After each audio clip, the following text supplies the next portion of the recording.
Scrub me, human. Spray me with water, and I'll bond with you, the alien girl whispered. The industrial sector of Kirillith 7 had collapsed years ago. Acid storms had ruptured the filtration domes. Fires from a reactor breach consumed the northern arcology. Those who could afford to leave left. Those who couldn't stayed underground or starved on the surface. Most of the old city was buried under black runoff and mud the consistency of wet cement. It smelled of rusted power coils, sour chemicals, and dead roots. Ronan Hale had stopped expecting anything to change here. He was 37, human, formerly a senior hydroponics engineer for a food lab subcontracted by the Kirillith Colonial Council. That lab had been vaporized when the dome ruptured. Now, 5 years later, he lived alone in the ruins of a flooded nursery compound, repurposed into a personal greenhouse. He grew medicinal herbs in stacked tubes, recycled water through makeshift filters, and salvaged nutrient gels from collapsed medical depots. His only mission was simple: survive quietly, maintain balance, avoid people. Every few days, he walked the same route, down the maintenance causeway, through the cargo rail pit, and past the old utility grid access. That was where he saw her. It was late. The air was heavy. Rain had just ended, but steam still rose from the pavement where thermal discharge vents overheated. The street was cracked, scattered with broken cables, shattered glass, and ash that clung to everything. He moved slowly, mask clipped to his collar, boots making soft sucking sounds as they pressed into the sludge. He wasn't expecting anyone else to be out here. But then he heard it. A voice, faint, raspy, soaked in pain. Not shouting, not crying, just enough to stop him mid-step. Spray me with water, human. He turned slowly. At first, he thought it was garbage, wet fabric tangled in wire mesh, dumped near the drainage channel. Then he saw her hand shift. Her fingers twitched. She was alive, caked in mud and filth. She was half curled against the concrete wall, pressed into the corner like she'd tried to disappear into it. Her long black hair was streaked with grime and fused with her clothing, if it could still be called that. Torn ceremonial fabric hung from her frame in rotting strips, the texture stained and stiff. Her legs were partially buried in the mud. Her head tilted slightly toward him. One eye was barely open. Ronan froze. His instinct screamed to walk away. He didn't know her species. She could be diseased, dangerous, luring him. There were stories of slaver bait setups in the outskirts, or mind-altering pheromone species who used seduction as a trap. But this didn't feel like that. She hadn't moved closer. She hadn't begged. She looked like she had no strength left to even lift her hand. He took a slow step forward, then another. As he crouched beside her, the stench hit him: sewage, blood, synthetic oil. But under that, he caught something else. Salt, not sweat. Something marine. Strange. "Hey," he said, voice low. "Can you hear me?" She blinked. Her eyes were mismatched, one violet, the other gold. It wasn't cosmetic. It was real, genetic. And even through the dirt and swelling, he could tell she wasn't just injured. She was shutting down. "Can you stand?" he asked. She made no attempt. Just whispered again, voice a fraction louder this time. "Water, please." He hesitated. It wasn't a scream for help. It wasn't a cry. She just sounded exhausted, like this was the last thing she had strength to ask for. And then she added something strange. "I'll bond if you do." Ronan didn't respond to that. He didn't know what it meant, and right now it didn't matter. He looked around. No one else on the street. Nothing moving but steam and distant power arcs. He made a decision. He set down his seed tray, shrugged off his jacket, and slid one arm behind her shoulders, the other under her legs. She was taller than he expected, and filthy, but frighteningly light, like her body had burned through its reserves long ago. As he lifted her, the mud suctioned off her skin with a wet sound. Her soaked garments clung to him, soaking his shirt instantly. She flinched once, but didn't fight. Back at his greenhouse home, he keyed the panel and entered through a steel hatch sealed with melted polymer edges. Inside, the place was small but clean, walls made from salvaged aluminum sheets, soft amber lighting strung from battery-fed rails. Rows of growing trays lined one side. An old ceramic bathtub, white with cracked enamel, sat under a water rig he'd repurposed from a decontamination unit. He didn't waste time. He carried her in, set her down on the tile, and reached for a towel. "You need to get that stuff off," he said. "It'll dry and crack your skin worse." She didn't answer, but her eyes opened fully now. Watching him, "Can you undress yourself?" he asked. Her voice was barely audible. "It's fused." He cursed softly under his breath, then knelt beside her. "I'm going to help you. I won't touch more than I have to. Just nod if that's okay." She nodded once. He worked methodically, fingers careful, tugging loose cloth where he could and slicing strips with his belt knife where he couldn't. It took minutes. Beneath the layers, her skin appeared in patches, deep blue, slick in some places, patterned in others like faint wave trails. Swirls of paler blue moved with her breathing. She was humanoid, mostly, but her skin texture, the bone structure of her jaw, her collarbones, alien and striking. He helped her into the tub, not caring that his clothes got soaked in the process. She winced when the warm spray hit her, but didn't pull away. "Let it run," he said. "You need it." Mud poured off in rivulets, revealing more of her. Long limbs, curved hips, ribs too visible. But what drew his eye were her legs. Not real. At least, not anymore. From mid-thigh down, both limbs were synthetic. Not crude. Not slapdash scrap metal. These were manufactured, elegant in design, curved like organic musculature. But they were worn, rusted, partially fused with grime. The joints were stiff. One foot looked completely locked. "I didn't build those," he muttered. She looked down at them, then back at him. "No one wants broken tech." He said nothing. He picked up the cleaning cloth, soaked it, and began wiping her shoulders. She closed her eyes, not in pleasure, but in trust, as if she expected him not to hurt her. "Why were you in the street?" he asked. Her voice was rough. "No credits. No bondmate. They threw me out." He paused. "Bondmate.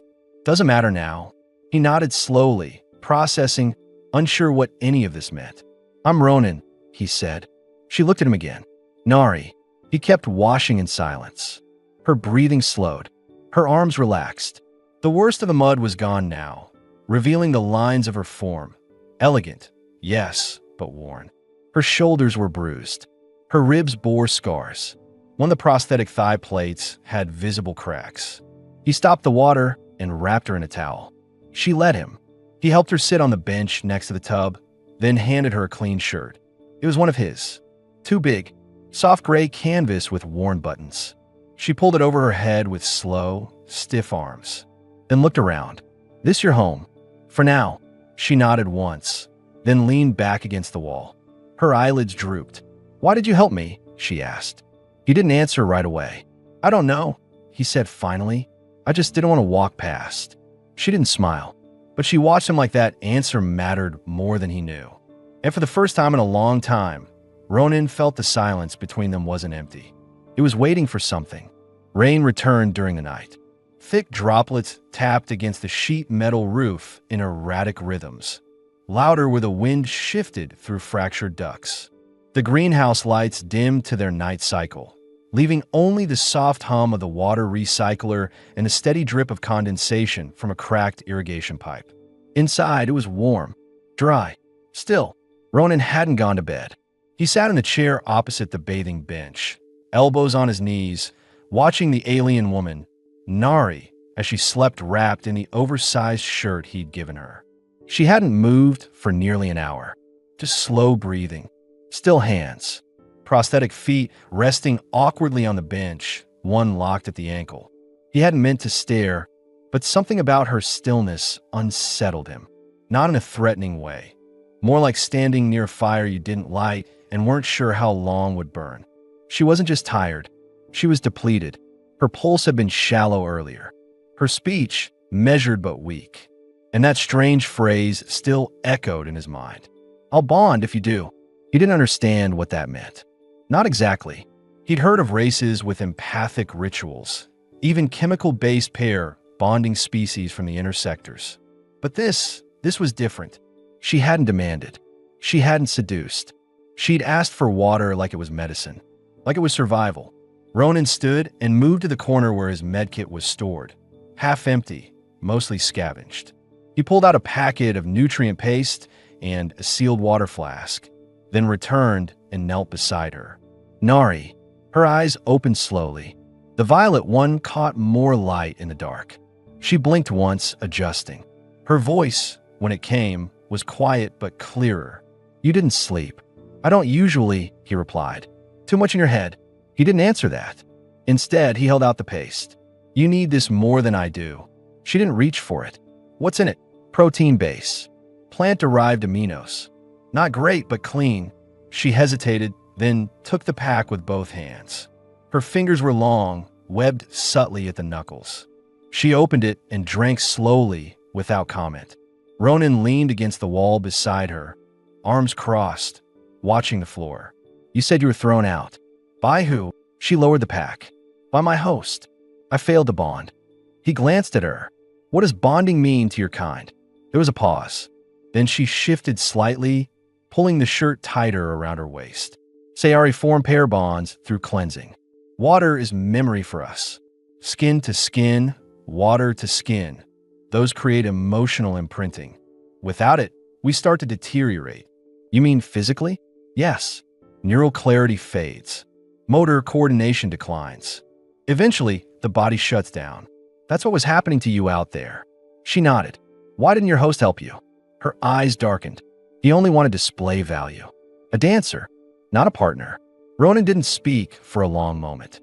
Then he stood and walked to the cabinet near the sink. He rummaged until he found a folded pair of soft linen pants, ones he used as backup for cleaning jobs, and returned. "They'll be loose, but better than a towel." She took them without speaking. He turned his back while she dressed. It took effort. He could hear the soft clicking of metal joints as she shifted, the uneven rhythm as one prosthetic dragged slightly against the floor. When she was done, he turned back. She stood now, leaning slightly against the counter for balance. The shirt was tucked in, the pants belted. Her hair, still damp, hung behind her in loose waves. "Thank you," she said simply. "Why me?" he asked. "What do you mean? You didn't ask anyone else. You weren't calling out. But when I passed, you said something." "Why me?" Nari studied him. "You looked clean." Ronan frowned. "I'm standing in mud half the time." "Not outside. Inside." She tapped the center of her chest lightly. "You felt clean." He didn't know what to say to that.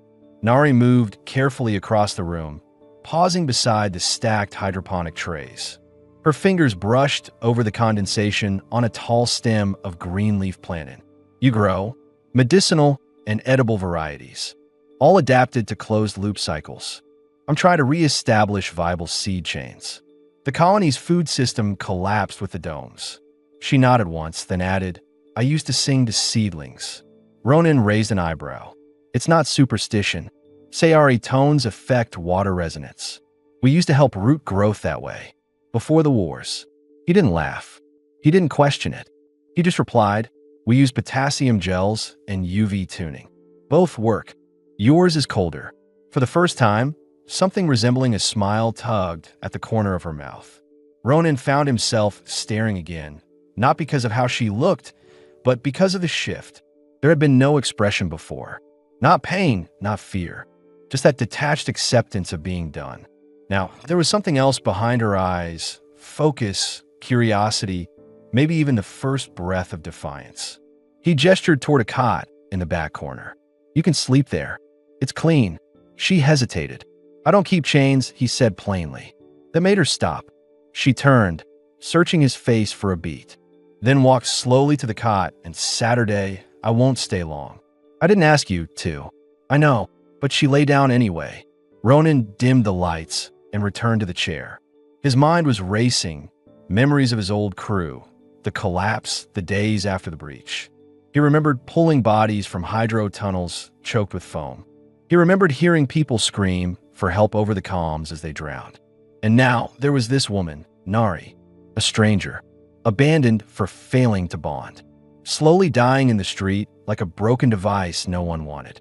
He didn't know what tomorrow would bring, but he did know one thing. He wasn't going to let her die here. The power flickered twice before stabilizing. Ronan stood in the grow bay, arms elbow deep in nutrient gel, adjusting the root basin of a sickly pepper vine. He moved carefully, every touch precise. Around him, mist hissed from sprayers. Green LED rows pulsed above the trays. Humidity clung to his skin, but he didn't mind. This was the part of the day that made sense. Roots didn't lie. Plants didn't ask questions they didn't need answered. Still, his thoughts kept drifting back to the cot behind the curtain. She'd slept for nearly 9 hours. No sounds, no movement, just the occasional shift in breath. He hadn't disturbed her. Didn't want to. She needed rest, and honestly, so did he. But there were things about her, details, that stuck in his mind like fragments that didn't fit. Her prosthetics. They weren't standard military issue, nor patched-together salvager tech. The design was pre-war, sleek, integrated, almost ceremonial. Something built for aesthetics as much as function. But they were cracked, corroded, clearly not maintained. How did a Sayari woman with high-grade cybernetic legs end up half-buried in mud outside a forgotten hydroponics block? And more urgently, what was he supposed to do with her now? The curtain shifted. Ronan looked up. Nari stood barefoot on the threshold, one hand braced on the frame for balance. She wore the same loose pants and shirt, but her posture had changed. Straighter, her chin lifted. She wasn't hiding anymore. "You're up," Ronan said, wiping his hands with a cloth. "I didn't think I'd wake," she replied softly. "But the water helped. I cleaned your legs while you slept. They were rusted near the actuators. The joints need calibration, but the frame's solid." She looked down at them. "They're older than I am. You didn't build them." "No," she said. "They were gifted by your host." She shook her head. "No, by my bond mother. Years ago." That word again. Bond. Ronan leaned back against the work table, arms crossed. "Explain that." "The bonding." Nari stepped further in, keeping close to the wall for support. "Our species doesn't pair through contract or ceremony. We connect through water rituals, cleansing, immersion. When we bond, it's emotional, neurological, permanent, intimate. And if the bond fails, we decay. Emotionally first, then physically, like a system slowly losing sync." Ronan watched her closely. "You said your host threw you out. Were you a slave?" Nari's gaze didn't waver. "No, not formally. But he bought my contract under false pretense. Claimed he'd fulfill the bond process. Instead, he displayed me, made me dance at gatherings in those raps you saw. No bonding, no water, no intimacy, just performance. How long? 8 months. Then he said I was boring. Too flat, he called me. Refused maintenance on my legs. Removed my access tags. Left me in Sector 14 to find my own rebirth, as he put it. Ronan exhaled slowly. His jaw tightened. She didn't ask for pity. Her voice was calm, factual, but the damage in her words sat under the surface like something held down by will alone. He pushed off the table and moved to a nearby locker. Opened it, pulled out a small diagnostic slate and a toolkit. "Sit," he said, pointing to the bench beside the irrigation tank. She hesitated only a moment, then moved over and sat. He knelt beside her legs, activating the slate. "I want to check the feedback loops. Your right knee is completely seized. Left ankle actuators misaligned. You don't have to. I know." He worked in silence for several minutes, tools clicking, slate buzzing softly. Her limbs were more intricate than he expected. Layered fiber channels, dual socket joints. Old tech, but refined. Elegant. "Your legs are Sayari crafted," he said, glancing up. "Not off-world imports. They were shaped during my coming of age, right?" she said. "Underwater sculpting. It's an old tradition. You swim. We used to." He looked at her. She didn't elaborate. When the diagnostics finished, he adjusted the ankle alignment, tightened a lock ring, and rerouted one of the failing wires with a salvage coupling. Her foot twitched involuntarily. She gasped slightly. "Feedback," he warned, "means it's working. Hurts means it's alive." She smiled faintly at that. Not a full smile, just a flicker. He finished, powered down the slate, and stood. "Try walking." Nari rose, slower than before, but with more control. The legs moved unevenly, but better. More fluid. She stepped forward, paused, turned to him. You did more in 1 hour than he did in 8 months. Ronan shrugged. I didn't do it for him. There was a silence between them then. Not awkward, not heavy. Just a space that didn't need filling. Finally, she asked, why do you live alone here? He glanced around. I was stationed at a lab near the dome wall. When the breach happened, I stayed behind to recover samples. Everyone else evacuated. And now I keep things alive. That's it. He looked at her. What else is there? Her gaze lingered on his. Maybe something more than survival. He didn't respond to that. Instead, he moved to the counter and poured filtered water into 2 metal cups. Handed one to her. She took it, fingers brushing his briefly. Thank you, she said. For what? For not walking past. Ronan looked at her, unsure how to respond, then just nodded. As they drank in silence, the power dimmed again. This time, they both looked up at once. A rumble echoed through the floor, distant but real. Not thunder, not reactor hum, something else. Ronan crossed to the wall and tapped the sensor array. A warning blinked. Motion detected. 4 signatures. Upper street level. Approaching fast. Nari stepped closer, voice low. Did you tell anyone about me? No. Then they're not here for me. Maybe not, Ronan said, but I'm not taking that risk. He moved fast, grabbing the emergency panel under the floor mat, prying open the crawl hatch. Get inside. It leads to the old drip tunnel under the greenhouse. And you, I'll follow. Just move. She didn't argue. As she slipped into the dark opening, Ronan grabbed his tool belt and a short-range pulsing emitter from the shelf. Whoever was coming, they weren't part of his quiet world. And after what he'd seen, what she'd been through, he wasn't letting anyone take her again. Not without a fight. The tunnel was narrow, wet, and cold. Nari moved first, crawling on her elbows, legs dragging awkwardly behind her. The prosthetics weren't designed for this. Metal scraped against stone, joints clicking softly with each push forward. Ronan followed close behind, sealing the hatch above them just as the sensors dimmed. No time to set traps, no way to tell who was up there. Only that someone was. The light from Ronan's wrist beacon painted the tunnel walls in pale blue arcs. Moss clung to the lower sections, feeding off slow leaks from ancient irrigation pipes. Every movement kicked up flecks of dust and coppery steam. The crawl space was no more than 1 meter tall, curving in slow, suffocating angles. Ronan knew the route well, but it had been over a year since he'd used it last. The path led beneath the collapsed hydro station and opened near the backup filtration basin, an overgrown concrete vault he used to store sensitive gear. 10 meters in, Nari slowed. She turned her head over her shoulder. Who do you think it is? Could be a salvage crew, he muttered, breath tight. Or a food gang. Maybe scavvers who track my route. Or your neighbors? I don't have neighbors. She kept crawling, but her voice carried something sharper now. Fear? Anger? He wasn't sure. You said this was a dead zone. It was, he said. Something's changing. At the first junction, they paused. Ronan pressed his hand to the panel. Faint green light pulsed, and the rusted gate hissed open. He helped Nari through it, holding her arm as she shifted her weight forward. You okay? I can manage, she said. But I can't run. We won't run. Just stay close. They reached the filtration vault 5 minutes later. A square room with thick stone walls, roof partially collapsed but stable. Shelves lined the right side. Plastic crates filled with spare water filters, sealed ration packs, and old records. In the far corner stood a control pillar, lights long dead but still shielding the room from scans.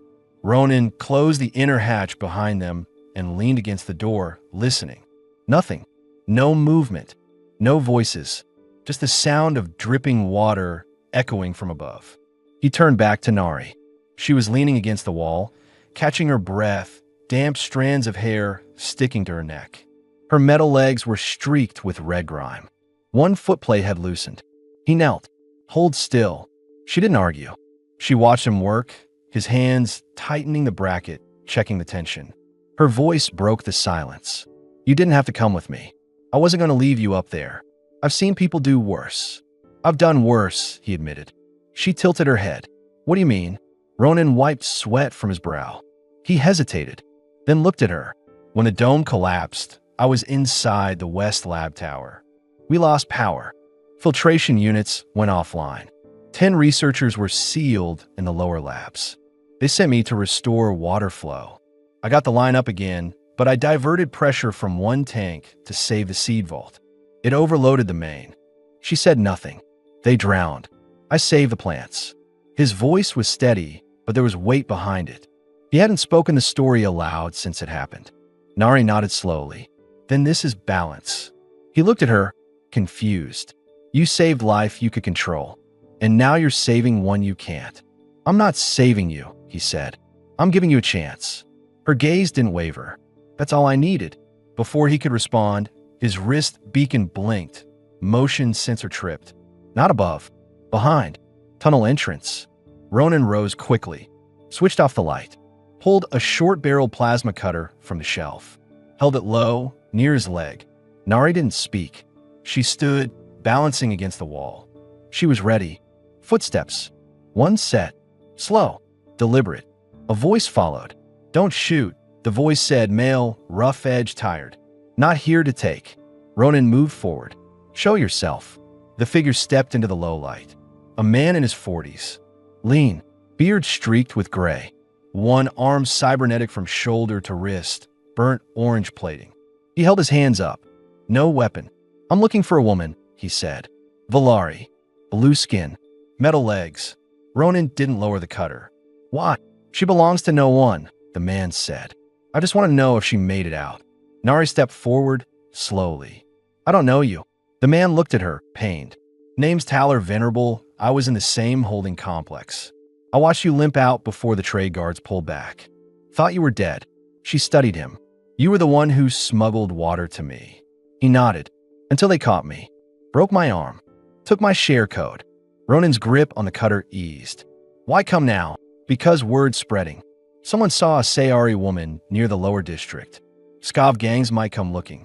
Looking for what? Anything exotic, Tyler said. A rare limb set, a bonding offer, a ward dancer. Doesn't matter to them. Nari's shoulders tensed. Tyler stepped back. I'm not staying. Just wanted to see if you were safe. She didn't respond. He turned to go, then paused. If you move, avoid the east sector. A lot of traffic now. New trade post being rebuilt. Word travels faster than you think. Then he left, vanishing back into crawl space. Ronan waited until the sound of his boots faded before turning to Nari. Do you trust him? She answered without hesitation. Enough not to shoot. They stood in silence. Then Ronan said quietly, if what he said is true, we need a plan.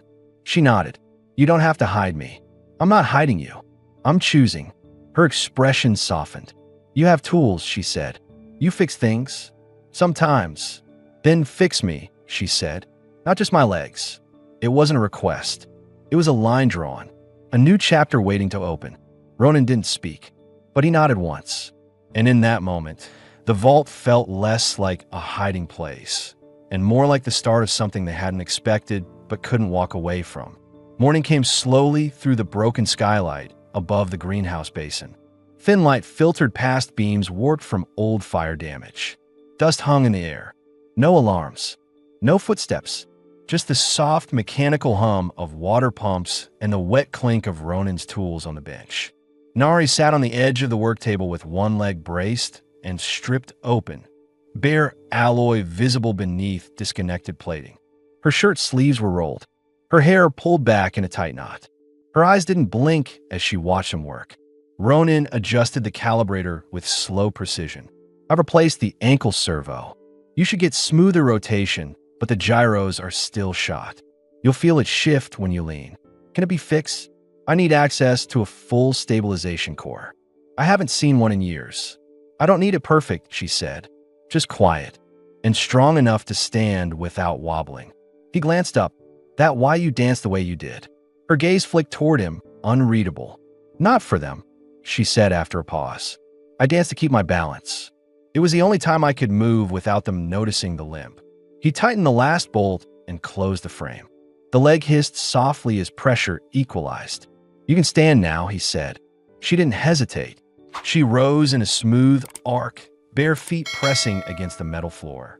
Her weight shifted forward, knees flexing, spine straightening. She tested one step, then another. Slow, controlled, no limp. She looked at him. Ronan said nothing, but nodded once, just enough to say it works. He stepped back as she took another pass, this time with more confidence. Her stride still bore a faint hesitation, but she was upright. Solid. How do you feel? He asked. Like I'm mine again. There was no smile, but her voice carried more weight now. Less resignation, more self. The next hours passed in quiet work. Nari helped clean the nutrient trays. She took instruction well, didn't ask pointless questions, didn't talk to fill silence. She watched, listened, adjusted. Her fingers, though webbed at the base, were steady, able to pinch small tubes and handle the filter mesh with more delicacy than Ronan expected. He taught her how to reseal growth tubes, how to check pH levels. She memorized procedures quickly, only pausing once to ask, "Do you work because it brings peace, or because you don't know what else to do?" He answered without looking up. Both. Later, he cooked. The small stove hissed as nutrient broth thickened over a low flame. Rehydrated root shreds and protein blocks stirred into a bowl of heat-resistant ceramic. The smell wasn't great, but it was filling. She sat across from him on the crate he used as a second seat, one hand curled around the bowl. "You live like this all the time?" "Yeah." "No music, no warmth, no closeness." He looked up. "I kept things quiet on purpose, so I wouldn't hear my own thoughts," she guessed, "because I didn't want to hear anyone else's." She let that sit, then nodded once, slowly. Her next words came soft. "Back in the compound, I used to sleep near a recycled water pipe. It leaked. Steady rhythm. Warm. It was the only sound I trusted. Everything else was voices I couldn't control. Commands. Jokes at my expense. Offers I couldn't refuse." Ronan didn't interrupt. "I stopped speaking for almost a month," she continued. "Didn't want to waste breath on people who already decided what I was. And now, I speak because you listen. Silence again, but deeper now. Shared." When night returned, they stayed inside. Ronan bolted the outer door, checked the sensors twice. He didn't say why. She didn't ask. He laid out a thin blanket across the cot. She approached it slowly, stood beside it for a long beat. "You can have the bed," he said. "I don't need it. It's warmer than the bench." She stepped closer. "You don't want me to sleep beside you?" she asked, voice low but direct. He looked up. "Not if it feels like an obligation." Nari's gaze didn't shift. "Then I'll sleep there because I want to feel safe." That settled it. She laid down slowly, careful not to jar her leg. He dimmed the overhead light, then pulled a folded canvas chair near the wall. "Where will you sleep?" she asked, half whispered now. "Here, close enough to hear the sensors." She watched him sit, arms crossed, head tilted back. And then she said something he didn't expect. "Tomorrow, if I stand in water, and you're the one to clean me, that would count." "Count for what?" "For starting the bond." He exhaled through his nose. "Why are you still offering that?" "Because I don't want to be kept alive," she replied. "I want to belong somewhere, by choice." He looked at her. No movement, no flirtation, just quiet truth. "Then we start slow," he said, "like I treat any broken system. No pressure, just what's needed." She nodded. He switched off the last lamp. And for the first time in years, both of them fell asleep with someone else's breath in the same room, steady, even, and real. Morning light passed softly through the reinforced window slats. Dust danced in the pale shafts, settling on metal shelves and tool crates. The greenhouse remained still. The only sound came from the faint burble of the filtration tank and the quiet, steady rhythm of Ronan's breath. He was already up, sitting on a stool, soldering the edge of cracked pH gauge with a steady hand, jaw set in focus. Shirt sleeves rolled to the elbow, hair tousled from sleep. He hadn't spoken yet, but he knew she was awake. Nari stood behind him, barefoot, her metal feet silent on the soft floor tiles. The shirt she wore clung slightly to her side, still damp from where she'd rinsed it clean earlier. Her hair, unbound, fell over her shoulders in a dark, damp curtain. The burn marks near her right temple were fading, the bruises along her ribs almost gone. But the rest, the invisible parts, were still healing. "You're quiet this morning," she said, stepping closer. "I'm thinking," Ronan replied. "About what?" He paused, didn't turn. "About what you asked me last night." Nari didn't interrupt. He set down the tool, flexed his fingers, then turned slowly toward her. "I don't know how to bond," he said. "You're already doing it," she answered. "I've never trusted anyone this fast." She moved closer, slowly. "Neither have I." Ronan stood. Their height matched nearly, his eyes just slightly above hers. They were close now, not touching, but close enough that she could feel the warmth of his breath. Close enough that he could see the subtle color shifts in her skin. Opal trails just beneath the surface, faintly glowing when her pulse quickened. "I want you to tell me what it means," he said. "If I go further, it means I'll remember your touch every day," she said quietly. "It means my body will calm when yours is near. It means my skin will respond to your voice. It means I'll crave water if you're not with me. It's chemical, yes, but it's not forced. We choose it." He looked at her. "Will you lose yourself?" "No. I'll find the part that was denied." She raised her hand.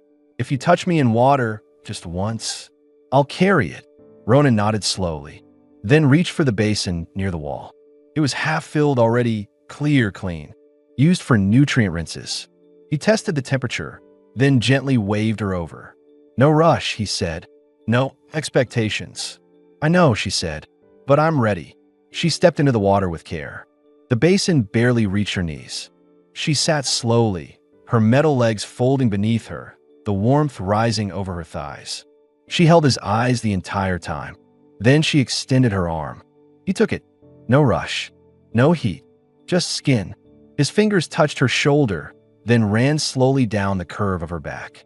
Water glistened across her skin as his hand moved, gentle, deliberate. She inhaled sharply, then stilled. Her eyes fluttered shut. "You okay?" he asked. "I feel awake," she whispered. He dipped a cloth in the water. "Wash her arms, her collarbone, her throat." Every pass was controlled. Not clinical, not romanticized, just real. She leaned into it, not to seduce, but to receive, to be touched like a person, with respect, with care.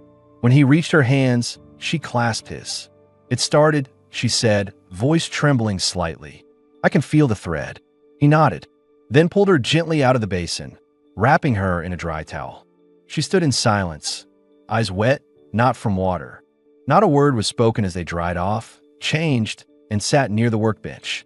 But something had shifted, undeniable and quiet. Later, as they shared food, Nari's fingers brushed his hand deliberately. She didn't pull away, and Ronan, for the first time in 5 years, didn't feel like a man just surviving. He felt like a man who had just chosen something. Not escape, not mercy, a beginning. And in the distance, beyond the sealed hatch, the wind shifted. The world wouldn't wait forever, but neither of them planned to run anymore. They would face whatever came, together. The wind howled harder that morning. Kirillith 7's cloud barrier shifted under the weight of incoming pressure. Dust storms rising from the east, metal structures creaking as old support beams flexed under vibration. Somewhere across the decayed district, scavengers were moving. The motion sensors pulsed amber. Something had changed overnight. Ronan stood at the greenhouse window, watching the outlines of figures moving beyond the fogged glass. Distant silhouettes, gear slung over their backs, weapons at the hip. Not slavers, not corporate. He knew their kind, freelance tech strippers. Scavenger gangs from the collapsed outer sectors, always looking for exotic tech, biomods, or anything that still pulsed with energy. They were getting closer. Nari stood beside him, her posture upright. She was dressed now in a repurposed mechanic's jacket, belted at the waist, sleeves rolled just past the elbow. Her skin was clean, her movements steady. The opalescent swirls on her legs glimmered faintly as the morning light caught them. The new servos Ronan had installed last night held without strain. She no longer looked like someone who had been thrown away. "They'll find this place by midday," Ronan said. "They're not looking for food. No, they're looking for you." She didn't flinch. "Then let them see who I am now." Ronan turned toward her. "You're not a bargaining chip. You're not hardware. If we go loud, someone dies. I know. She looked at him. But I don't want to hide anymore. The way she said it, it wasn't pride. It was clarity.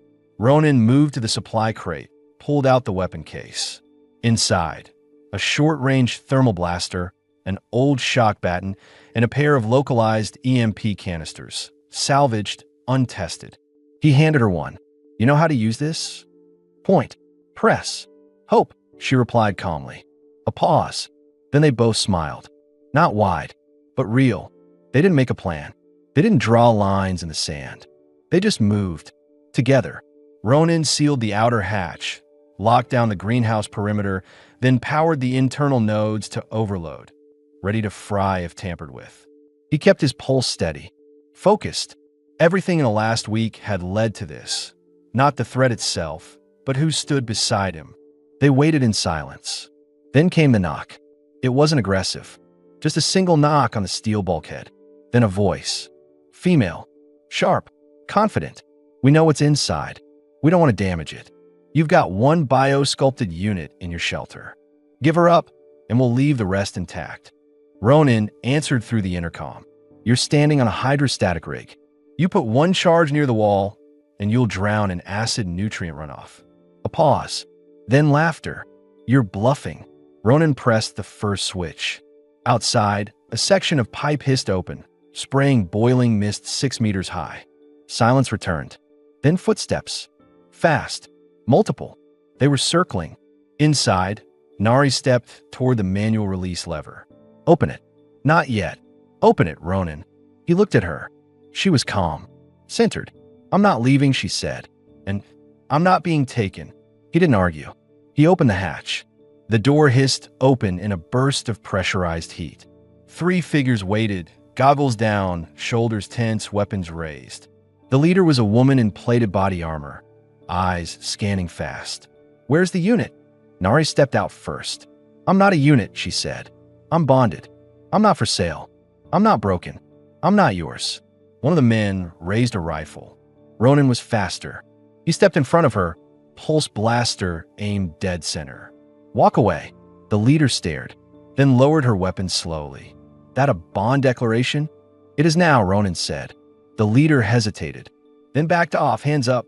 We don't trade bonded. Not worth the risk. Just business.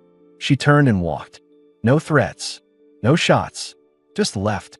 When the wind faded and the dust settled, Ronan closed the hatch again. Sealed it for the last time. Inside, he leaned against the wall, breath heavy. Nari stood opposite, eyes locked to his. You said it, she whispered. I meant it, he replied. She stepped closer, pressed her palm to his chest. Say it again. He looked at her. Every scar, every plate, every curve of real and synthetic fiber, and nodded once. You mine. A slow breath left her lungs, like a weight had slid off her spine. And you mine, she said. They stood there in silence, no urgency left. Just presence. Just choice. That night, they dismantled the cot and replaced it with a new sleeping mat, built side by side. They shared one towel, one basin, one room, no more distance. In the weeks that followed, they repaired the greenhouse. She replanted trays. He rebuilt her knee. They didn't talk about escape anymore. They talked about staying, about growing. And when Nari stepped into water now, it wasn't to survive. It was because she knew someone would be there, to touch her with care, to see her fully, and to remember every line of her with hands that didn't take, but chose. And when the next storm came, he was beside her. Always. Weeks passed. The scavenger threat never returned. Word must have spread about the man with the acid rig, about the bonded Sayari woman who stood without fear. No one tested them again. Inside the greenhouse, life stabilized. The crops took root. The filters stayed clean. The nights were quieter. And something else grew too. Not loudly. Not all at once. But steadily. Each morning, Nari woke on the shared mat beside Ronan. Her skin warmed by the filtered light, his breath slow and close behind her. She no longer wore borrowed shirts. She chose her own, cut sleeves short for comfort, belted them snug at the waist. The mechanic's jacket still hung nearby, but she wore it only when she worked, sleeves rolled with quiet pride. Her movements were smoother now. The servos Ronan rebuilt held their tension. Her legs, once stiff and unreliable, had become graceful again. There was rhythm in her walk. Strength in the sound of metal brushing softly against tile. She didn't hide them. She didn't cover them. If anything, she moved so they'd be seen. One afternoon, while Ronan tuned the solar regulator, Nari stood at the far end of the hydro room, adjusting a suspended tray of flowering vine roots. She was barefoot, legs bare to mid-thigh. The sun filtered through the panels above, casting long shadows across the walls. Ronan looked up from his work and just watched the curve of her hips as she leaned forward, the faint mechanical purr of her knees locking in place, the wet shimmer across her calves as condensation clung to her synthetic limbs, the way the color of her skin, deep, radiant dusk blue, met metal seamlessly without apology. She didn't hesitate, didn't glance over her shoulder for permission. She moved like she belonged here, like she was whole. He crossed the room quietly, stopped behind her. "Need help?" he asked. "No," she said softly, not turning. "But I'd like your hands anyway." His breath caught, not because he was surprised, but because he'd been waiting patiently for her to ask. She turned. He stepped closer. They didn't speak for a moment. Nari's hands found the hem of her shirt, lifting it slowly. Not teasing, not for show, just for access, so his palms could feel the warmth of her skin against her waist. The cool contrast where metal began at her thigh. She guided his hand there, placing it just above the interface seam. "Does it feel wrong?" she asked quietly. Ronan didn't answer right away. He slid his hand lower, palm resting fully over the cool surface of her left thigh, feeling the shape, the strength, the softness just above the metal. Then he knelt in front of her. "No," he said. "It feels like you." She exhaled slowly, fingers brushing through his hair. "I used to hate them," she murmured. "I thought they made me less. They made you survive. They made me invisible." He looked up, not to me. His hands moved again, tracing where metal met skin, where strength met vulnerability. She didn't flinch. She leaned in. Their breaths mingled. He rose, lifting her gently by the waist, pressing her against the support beam. She didn't resist. Her legs parted naturally, one metal foot braced against the wall, the other resting on his hip. She pulled him closer. The greenhouse stayed quiet, just the low hum of systems and the soft, rhythmic sound of breath, of lips meeting, of bare skin shifting against rough fabric. He kissed her neck slowly, carefully. She guided his hand down her stomach, over the scars, the skin, the gleaming metal curve of her hip joint. "Don't be careful," she whispered. "Be present." He was. There was nothing fast, nothing rushed, no need for words anymore. Every movement said what needed to be said. When she gasped softly against his shoulder, her body arching forward, her arms pulling him in tight, it wasn't from pain. It was from return, from ownership, from having her body felt not as a machine or a utility, but as hers.